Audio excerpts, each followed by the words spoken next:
Hey everyone, so today we are going to be making a vase filled with sunflowers. I have so many sunflowers out in my backyard right now here in Texas, and they are blooming and they are beautiful. So we're going to go ahead and make a vase of sunflowers.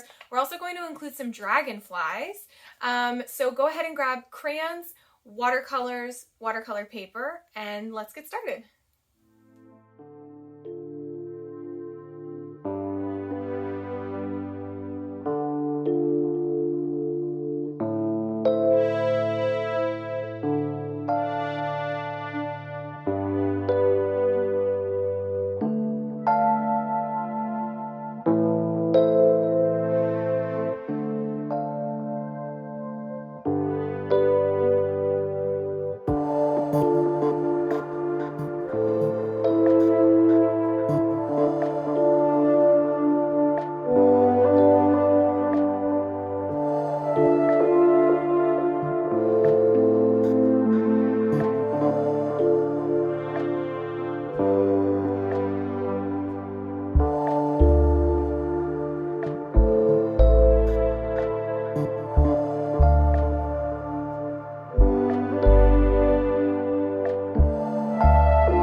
everyone, it's me again, Miss Foster. I'm just here to remind you to hit the subscribe button if you like these videos and you want to see more. I also want to remind you that these videos are created in partnership with Painting Pandas, which is an awesome nonprofit organization here in Austin, Texas that provides free art instruction and free art supplies to any kid who needs them. If you would like to learn more, donate, or sign up for a live class with me, go ahead and click the link that's in the description below, www.paintingpandas.org. All right, I'll see you next time.